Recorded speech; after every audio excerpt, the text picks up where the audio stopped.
Off the coast of Greece, hidden between the dazzling tourist magnets of Mykonos and Santorini, lies a forgotten sliver of land called Delos. On the surface, it's little more than a ruined island, sun-bleached stone, crumbling temples, a few dusty tour guides who speak in hushed tones about gods and glory. But underneath that quiet surface, something stirs. Delos is more than myth. It's a mystery wrapped in marble, a scream locked in stone. And what few know, even among historians, is that the story the gods told us may not have been a story at all.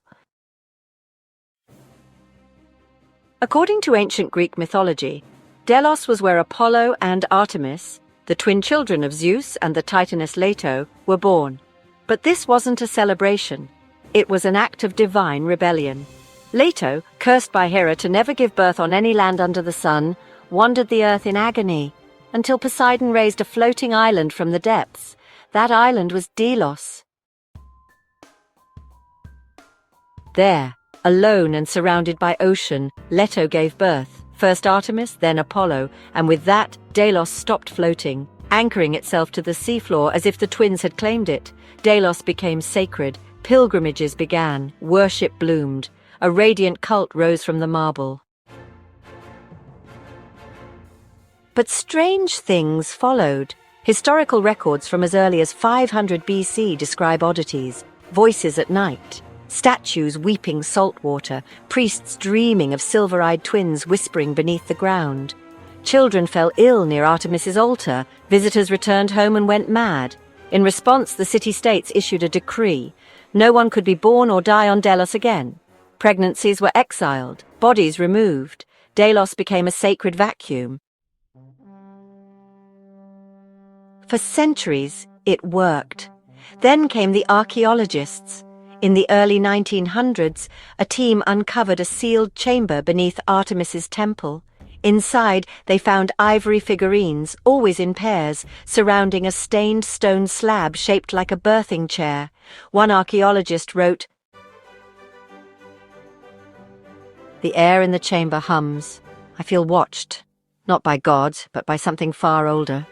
He left the island 2 weeks later and never returned. In the 1970s, vibration sensors placed across Delos recorded something unusual. Not earthquakes, but low-frequency hums between midnight and 3 a.m., sounds like breathing, whispering, lullabies in an unrecognizable language. The recordings were sent to Athens, then classified. Still, stories leaked. In 2009, a tourist uploaded a clip of a stone echoing with a baby's cry. The clip vanished, his account was deleted, but others had already connected the dots. DNA tests on ancient remains from nearby Rhynia, originally buried on Delos, revealed genetic anomalies, bone density, eye color, strontium levels not native to the Aegean. Always twins, never ordinary. Some now believe the cult of Apollo and Artemis wasn't about worship, but containment.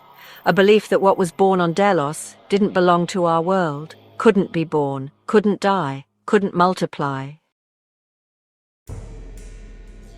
What if Apollo and Artemis weren't gods at all? What if they were something else entirely?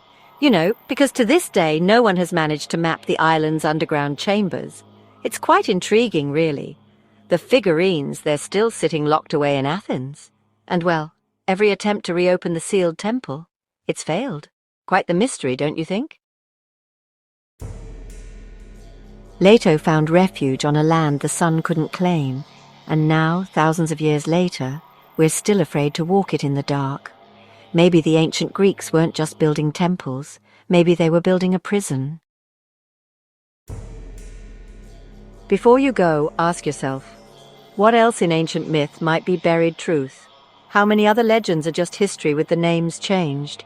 And well, how long until we dig too deep and find what the gods were trying to hide? Subscribe for more eerie true history, strange archaeological discoveries, and the dark side of ancient myth. Comment below. Do you think the Greek gods were just metaphors or memories of something real? Like this if you're ready for more secrets carved in stone and hidden in plain sight. Because Delos isn't just an island, it's a message carved by the ancients, and we've only just begun to understand what it's saying.